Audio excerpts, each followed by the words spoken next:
When I first laid eyes on Oakwood Estates, I thought I had just stumbled onto the set of a Hallmark movie. The streets were lined with trees that practically screamed, "Welcome." "You're in a postcard." My modest two-story house, complete with the tiniest white picket fence that I affectionately referred to as miniature, seemed plucked right from one of those Pinterest boards that suck you in for hours. Neighbors waved at me like I was an old friend returning from a long vacation, and I could already feel the warm fuzzies brewing in my chest. Oh yes, this was going to be a slice of utopia. As I unpacked my moving truck, a symphony of chirping birds and the promise of freshly cut grass surrounded me. The smell of the neighborhood was inexplicably sweet, like a combination of blooming flowers and freshly baked cookies. I envisioned barbecues and block parties, lawn games, and maybe even a cute neighbor or two helping me carry in my totally not-by-the-book IKEA couch.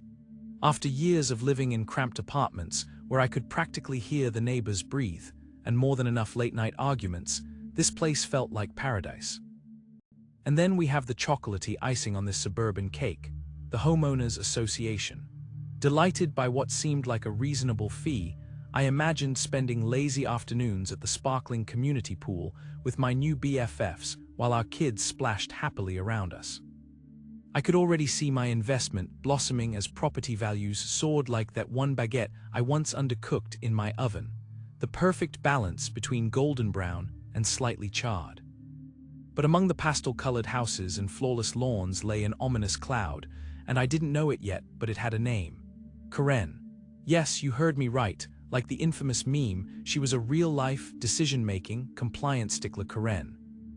My first encounter with her happened just a few days after I whisked my last box through the door, trailing a fine layer of optimism like confetti. I was genuinely excited and contemplating a little DIY project involving my front lawn when I noticed a sharp rapping at my door that sounded like someone was about to conduct an orchestra. I opened it and there stood a woman, arms crossed, all 3 inches of her elevated by heels that seemed to be borrowed from a 90s music video. She was dressed in a blazer tailored to perfection, a fact I found almost alarming in the face of my already frazzled t-shirt and sweatpant combo. "Hello, you must be the new owner," she boomed, sparkling with a smile that didn't quite reach her eyes. I nodded enthusiastically. "Yes, I'm so excited to be here." "Oh, wonderful," she said, not quite meeting my enthusiasm. "I hope you're familiar with our HOA rules. Some neighbors can be vocal about them." "Of course, they slipped right off the easy-reading shelf," I replied, laughing nervously. Her smile faltered just a tad, and her eyes sharpened like a hawk spotting its prey. "Just so you know, our community prides itself on maintaining a specific aesthetic. I wouldn't want you to inadvertently break any rules. Power tools in particular, they're best used on Tuesdays, not a Friday, or well, you'd understand." The implication was clear. She was the enforcer of opinions wrapped in passive-aggressive politeness, and I was her new target. My heart sank slightly as I realized I wasn't just battling the thrill of homeownership. I was now in a standoff with the Queen of Oakwood Estates. "Right, Tuesdays it is," I said, forcing a grin that threatened to turn into a grimace. As she sashayed away, the cheerful suburban world I had envisioned dimmed a notch. Little did I know, Karen was just the beginning of my suburban saga, and with every passing moment, the idyllic charm of Oakwood Estates began morphing into something more sinister. Like a weird roast chicken that had been left too long in the oven, the golden skin now a suspicious shade of brown. But I was determined to fight through it, armed with optimism and a questionable sense of humor. After all, every story needs a little drama, right? Little did I know how much drama was headed my way. I moved to this quaint little neighborhood expecting a peaceful suburban life filled with friendly barbecues and the blissful hum of lawnmowers. However, I quickly learned that suburban bliss came with an additional layer of delightful chaos known as the HOA, the Homeowners Association, aka the Kingdom of Karen, where rules were sacred and pettiness reigned supreme. Enter Deborah. Deborah is the self-appointed HOA president, a title she's held for 8 unopposed years. 8 years. You know what that kind of power does to a person?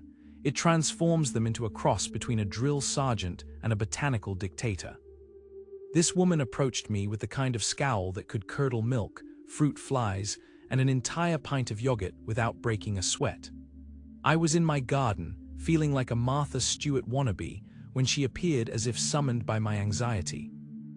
"Those rose bushes," she said, her voice dripping with disapproval like her infamous Hosanna, "you've clearly violated Rule 17 coffee mug, are non-approved flora." Non-approved flora. I looked around, thoroughly bewildered, pondering whether I had slipped through a portal into an alternate universe where roses were flagrant offenders. "But they're just like the ones in the community garden," I protested, my voice betraying how absurd this whole situation felt. "Identical, yes," she shot back, tapping her trusty measuring tape against the palm of her hand like a gladiator ready to duel. "But unless I personally handpicked those roses from an approved nursery, they remain unlawful. Consider this your first warning." That night, I consoled myself with half a tub of ice cream, vowing to show up at the next HOA meeting with a floral shield of roses. Perhaps if I could explain how much I had invested emotionally in those blooms, someone might be willing to extend an olive branch, or at least not an expired garden gnome. What awaited me the next day was a whole new tragedy. Returning home from grocery shopping, I spotted it on my front door. A formal type notice, all typed and official, like something straight out of a bureaucratic nightmare. "Your garbage can is visible from the street," it declared with the flair of a poorly written soap opera script. I squinted at the clock on my wall, 6:01 p.m. My trash was out for exactly 1 minute too long, when the rules clearly read they must be hidden by 6 p.m. sharp. "Really, Deborah, you're issuing citations for my garbage? If this is what you call a clean community, I'd hate to see what happens when there's an actual crime." Determined to confront my new nemesis, I prepared for the upcoming HOA meeting, armed with my fresh perspective on flora and an unjustly cited garbage can. When my moment finally came to speak, I caught Deborah mid-lecture, her finger raised in the stop position like I was a dog attempting to eat the neighbor's prized begonias. "Your mailbox, dear," she began, cutting me off with professional precision. "It's 2 inches taller than regulation height. Replace it immediately or face daily fines. 2 inches." In the grand scheme of the universe, those inches were practically irrelevant, but standing there feeling like I was caught in an episode of The Twilight Zone, I couldn't help but wonder if I'd wandered into the shops of an all-too-judgmental parallel universe. As I took a deep breath, ready to argue the merits of mailbox aesthetics versus the tyranny of suburban laws, I felt the tension in the room thicken. This could either be the beginning of an epic war against an iron-fisted HOA, or, at the very least, a humorous tale to share at the annual neighborhood block party. It all started on a sunny Tuesday afternoon, the kind of day that's so perfect it almost feels like someone switched on a filter for your life. The grass was fresh-cut, the pastel-painted houses sparkled like jewels in the suburban sun, and I, in my shorts and flip-flops, was busily ignoring the emails of my work life while sipping iced tea on my porch. Little did I know, my quaint little slice of suburban bliss was about to be shattered by my neighbor Deborah, the HOA's self-appointed watchdog. Now, let me paint you a picture of Deborah. A woman whose hair looked perpetually styled for a 1980s aerobics class, married to her collection of flower print blouses that could only be described as aggressively cheerful. She wielded her HOA handbook like a sword, cutting down property values one house at a time. It was only a matter of time before my idyllic existence, which included an adorable doormat, a perfectly average lawn, and yes, a single wreath hanging on my front door, caught her steely gaze. The first warning came merely a week after I moved in. I woke up to find a notice taped to my door, the ink fresh and as stark as her accusations. "Unapproved doormat, color it red," as if the pastel pink of my welcome mat was dousing the neighborhood in flames. I was dumbfounded. "The audacity," I muttered, swiping my phone to snap a photo of the absurdity to send to my sister, who obviously needed a dose of my suburban drama. My second infraction was one I could have done without. Excessive holiday decorations. That wreath, how could it possibly be deemed excessive? It was only Thanksgiving, for Pete's sake. Unless the holiday spirit was officially banned in our neighborhood, I was pretty sure I could swing a little foliage on my door without triggering a full-scale HOA coup.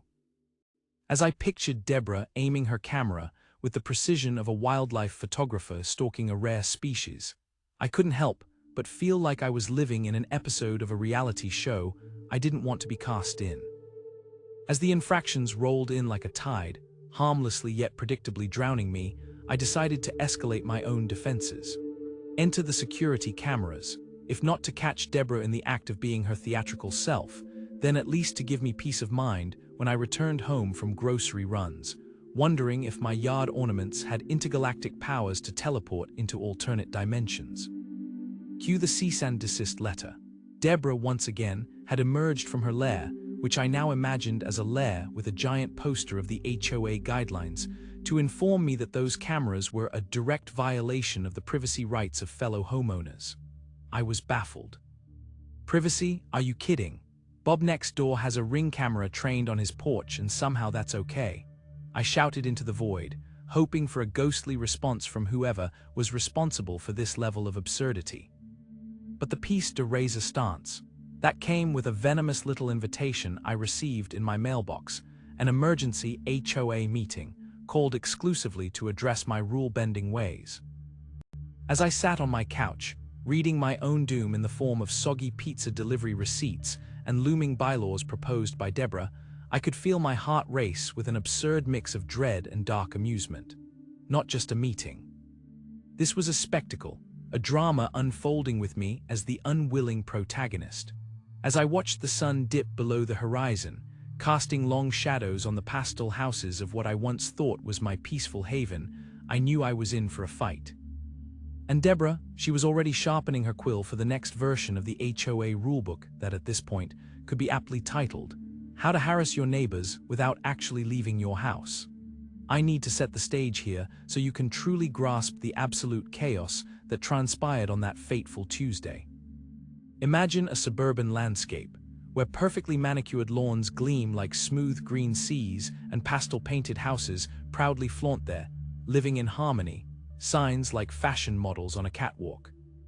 This is the realm of our exquisite HOA, where the worst thing you could do is deviate from the color palette deemed acceptable. I used to find solace in my little slice of paradise, that is, until Queen Deborah waged her war on garden gnomes and anything that resembled individuality. Now picture me, naively believing that if my vegetable garden had the green light from our snooty architectural review board, the only board that might as well be the Academy Awards for lawn aesthetics, I'd finally found my calling in suburbia. Honestly, who needs a welcome mat when you can have tomatoes ripening in your garden? Apparently, Deborah thinks a pristine yard requires no trace of life, particularly if that life happens to come with homegrown zucchini. I'd spent months nurturing my garden, a leafy sanctuary of lush green basil and ruby red tomatoes, and imagining the day I'd serve homemade marinara sauce at a potluck. I can almost taste it sizzling now. But my dreams crumbled faster than my ambitions at a spin class when I returned home to find men in matching polo shirts digging up what I had lovingly tended.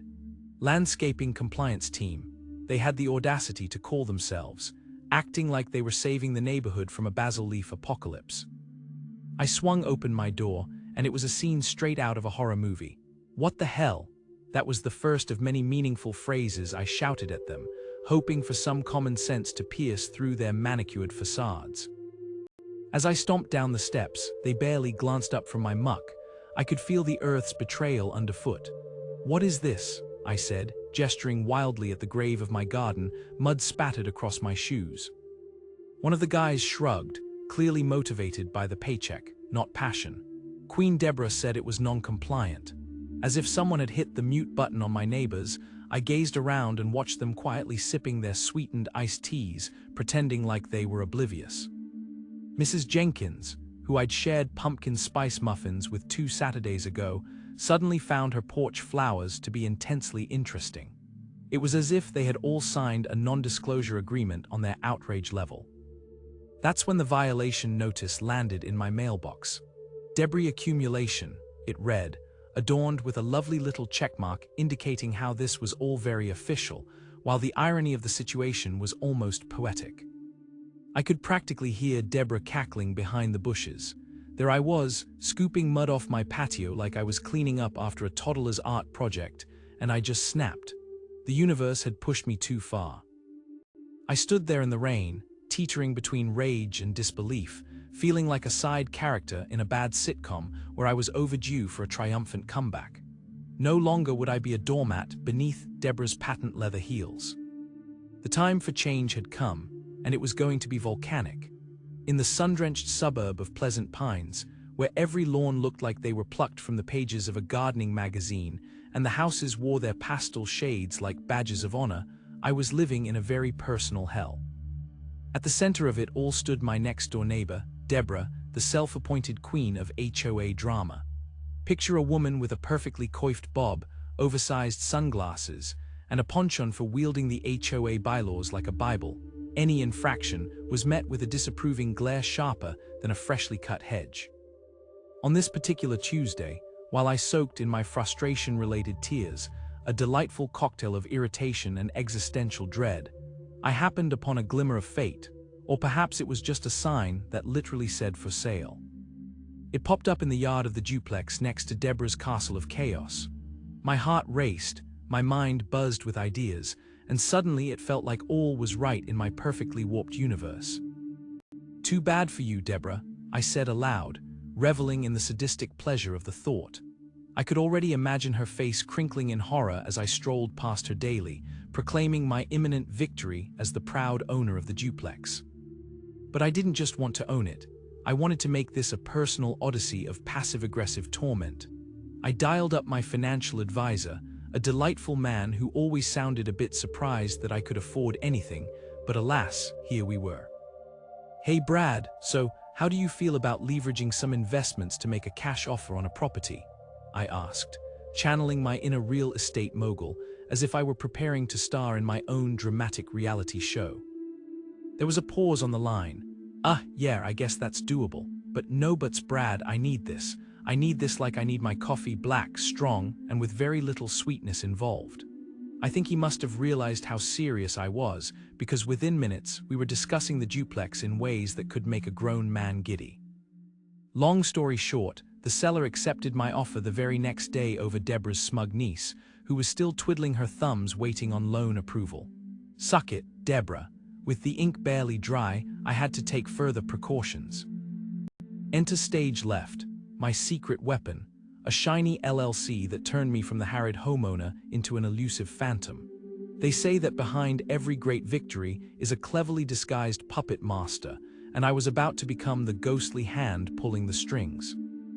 After spending another sleepless night poring over HOA bylaws that felt like reading ancient scrolls filled with arcane symbols, I constructed my grand plan. I would renovate the duplex, but not just any renovations. I designed them to be utterly compliant while simultaneously agitating Deborah into the stratosphere. Bright, obnoxious colors, obnoxiously loud construction hours. Oh yes. Suddenly, every choice in the renovation process became a whisker away from chaos. Day one of renovations dawned bright and early, and as I stepped outside, coffee cup in hand, dripping with cheerfulness, Deborah was already out there poking around like a sour-faced FBI agent looking for guilty homeowners. "Oh darling, are you absolutely certain you want to go with neon orange for the siding?" she chirped, syrupy sweet, knowing full well she could taste the impending disaster. I turned to her, smirking like I'd just found the Holy Grail. "Absolutely, Deborah, what do you think?" Eye-catching enough for your watchful gaze, I could see her straining not to sputter, caught between her trademark concern and ready disdain. Perfect. The stage was set, the lights dimmed, and my plan was now in action. And oh, how sweet the anticipation of Deborah's fury would be. Sun was shining bright on the neighborhood as I plopped down in my deck chair, iced tea in hand, ready to embrace my new life as the cheekily entitled landlord. That oh-so-familiar scent of freshly cut grass mingled with the tang of paint in the air. Not just any paint, mind you, but the vivacious, audacious hue of bright yellow that I'd just splattered all over my duplex, like it was a canvas waiting for an artist's touch. And here's the kicker. Deborah, the self-appointed queen of our HOA and the neighborhood's most notorious swamp monster of decorum, had literally grimaced at the suggestion of using this cheerful color for decades. I brought it back just like that. Just call me the Picasso of petty vengeance. Oh, Deborah. Everyone has a Deborah in their life, the one who knows the regulations of the HOA like their scripture and isn't afraid to ruin your day if you breathe too loudly in the wrong direction. I couldn't help but chuckle as I recalled her overzealous insistence during the last HOA meeting. Now, we simply must uphold the integrity of our neighborhood, she'd purred, her perfectly coiffed hair resembling a taxidermy project gone wrong. The way she'd grimaced as I dropped my request for a round of permissible, loud hues into that black hole of paperwork was utterly priceless. No yellow paints for you, she had declared. Well, guess who had an entire can of the cheerfulness now? Installing the maximum allowable height fencing wasn't just an act of rebellion, it was pure artistry. The wood loomed tall and proud, obstructing Deborah's precious garden view more effectively than a buffet line at a weight loss seminar. I relished in knowing that her meticulously weeded flower beds, which she forced all of us to admire during her monthly garden tour, were now a lucky recipient of my deliciously practical joke. I could practically hear her gasping from my window as she spotted the fence rise like a glorious bastion separating me from her clutches. But wait, it got even better. I scheduled some landscaping work bright and early at 8 a.m. sharp, just as the noise ordinance allowed, of course. Knowing Deborah adored her beauty sleep more than a cat loves a sunny spot, scheduling it right in her blissful snooze window was a stroke of genius. I pictured it, the gentle hum of landscapers' tools awakening her from dreamland where she remained unbothered by the real world. Serves you right for your precious peace and quiet, I mused. I wasn't done with my mischievous maestro routine just yet. Oh no, in my ongoing battle against her snooty enthusiasm, I had opened the door to a symphony of avian chatter in form of approved bird feeders, plumped and primed for the vibrant songbirds that would soon possess the chorus of morning alongside Deborah's rising curses. I could already visualize her face peering out from her shiny new curtains, exasperation dripping off her perfectly manicured nails as she huffed, "Very well, enjoy your noisy morning." But all of these paled in comparison to the grand finale. I had unwittingly pulled a goldfish from a clear pouch. Just a few doors down, I'd rented out to a family with 3 delightful teenagers who adored one thing above all, their garage band. And get this, the lease explicitly stated they were free to practice during all non-quiet hours as stated in city ordinance. I was practically bubbling with glee envisioning the crescendos of practice sessions clashing with Deborah's fragile serenity right outside her window. Guess the sound of music will clash beautifully with those chirpy birds, huh, Deborah, I thought, chuckling at the impending chaos. As I soaked in my results, the reality that soon blossomed in our neighborhood felt like sweet revenge. My iced tea was tasting even sweeter. Oh, the symphony was well on its way, and I couldn't wait for Deborah's reaction. Sun was shining down on our pristine little neighborhood, where pastel-colored houses lined the streets like a collection of Easter eggs tucked neatly beneath a canopy of overachieving trees. Birds chirped sweetly while I enjoyed my morning coffee on the porch, trying to summon the courage to tackle another day in our lovely but dramatic community. Little did I know, the calm before the storm was about to be violently disrupted by none other than Deborah, also known as the Queen of HOA Drama. You see, Deborah had spent years ruling our HOA with an iron fist, or at least a sippy cup filled with overpriced rosé. With her thick glasses perched precariously on her nose and her perfectly coiffed hair, she possessed a rare combination of ambition and entitlement. She fancied herself the ultimate neighborhood watchdog, patrolling the streets in her oversized SUV, which had more stickers than a child's crafting project. As pious as she was paranoid, Deborah had a personal vendetta against anything that deviated from her hyper-strict list of community guidelines. Naturally, when I secretly purchased a duplex through a real estate bidding war and moved to town, I didn't realize that it would unleash a torrent of fury from this self-appointed ruler. I kept my head down, hoping the madness I had inherited wouldn't involve me too directly. I mean, who wants to engage with someone more dramatic than a teen soap opera. But the moment I dared to shovel some gravel in my yard for a new fire pit, don't judge, like we're burning the forest down, I sealed my fate. So, as I sipped my coffee, watching the grass grow a bit greener, Deborah was plotting her revenge. She wasted no time organizing a neighborhood watch, which I suspected was her euphemism for an angry mob, storming to my duplex with the intensity typically reserved for natural disasters. Every doorbell ring felt like a mini heart attack, with Deborah lurking in every other house. "I know you're hiding something, new guy," she would scream, echoing like a siren in a horror movie. "I saw you putting a new bird feeder on a Wednesday." "This is an outrage. I mean, it's a bird feeder, lady." After a week of her frantically inspecting my property and finding absolutely nothing wrong, zero violations, nada, she finally resorted to her final desperate act. An emergency HOA meeting. She must have felt so powerful, like the villain of a low-budget superhero movie, desperate to reclaim her throne. Having discovered my secret involvement in the HOA through the vengeful whispers of our recently dethroned board members, the irony began to unfold. I held more votes than she could ever dream of. Each property I owned equated to power, and my silent, petty warfare with Deborah was about to escalate. The moment came when she confronted me on my front lawn, righteous fury, boiling over like a pot of water left too long on the stove. "I know you're behind this," she screeched, her voice a blend of shrill chaos and righteous fury. I couldn't suppress my laughter watching her theatrics from my lawn chair, iced coffee in hand. Of course, the neighborhood grapevine was out in full force. Other neighbors gawked from behind their curtains, and 3 brave souls even pulled out their phones to record the show. They marveled at her meltdown, ironically violating the very community civility clause she had championed. Oh, what sweet justice it would be when she inevitably received her first ever HOA violation notice, noted for aggressive confrontational behavior and noise pollution. Watching Deborah wield her overcaffeinated wrath was one thing, but the impending paperwork promised an explosion of delightful chaos. Ah, sweet karmic retribution. It had barely begun. I could feel the stakes rising, but what a splendid way to unleash my inner chaos while Deborah spun around like a hurricane searching for violations that didn't exist. It was going to be a remarkable spectacle. Sun was shining brighter than usual that Saturday, bathing our pastel-colored neighborhood in a warm glow that felt like Mother Nature herself was giving us a thumbs up for finally breaking free from Deborah's tyrannical reign. After her epic public meltdown, I mean seriously, it was as if she'd plucked a guitar string and gone full rock star on the HOA's fine policies. The fence-sitters amongst us started to rally. You know how it goes.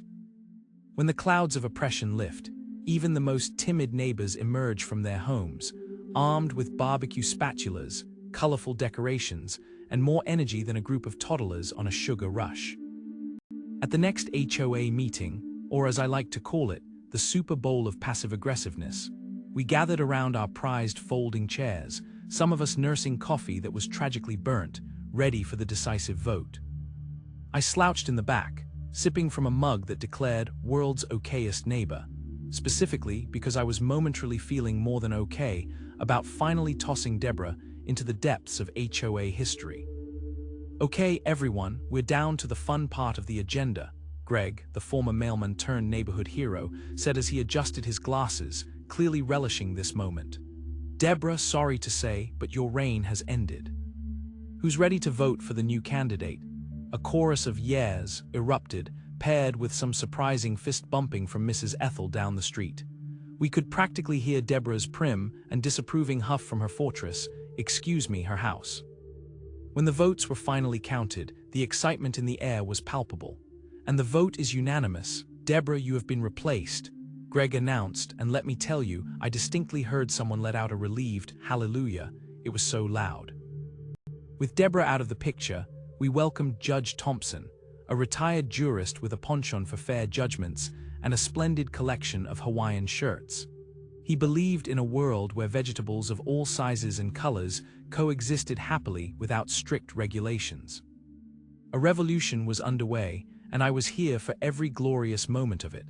Fast forward a few weeks, and the ghost of block party past had been summoned, my tenants and I whipped the place into a frenzy of fun. I can still vividly recall Ryan, our very enthusiastic resident musician, using his garage for both storage and an impromptu stage, while he and his band blasted out the best rendition of Living on a Prayer I had ever heard. The neighbors congregated on lawns meticulously mowed, the irony wasn't lost on me, and exchanged friendly banter, laughing at the newfound freedom that had been cloaked in fear for so long. All the while, somewhere behind her drapes, sat Deborah, likely spewing poetic complaints at her precious curtains while we celebrated the liberation of our slice of suburban paradise. Of course, the grand finale of this spectacular saga came when the "For Sale" sign popped up in her yard, a final farewell to her dominion over our lives. It was delightful watching her pack her things, her face twisted in a rare blend of disbelief and despair, all of which gave me a warm, tingling sense of justice blooming in my core. With a little creative financing through my LLC, I was ready to do the unthinkable, become Deborah's landlord. Watching her move out that bright Sunday morning, past my proudly leaning non-regulation mailbox and the vegetable garden that looked more like something out of Eden, was the sweetest taste of revenge I'd ever savored. It was epic, it was poetic, and above all, it was deliciously just.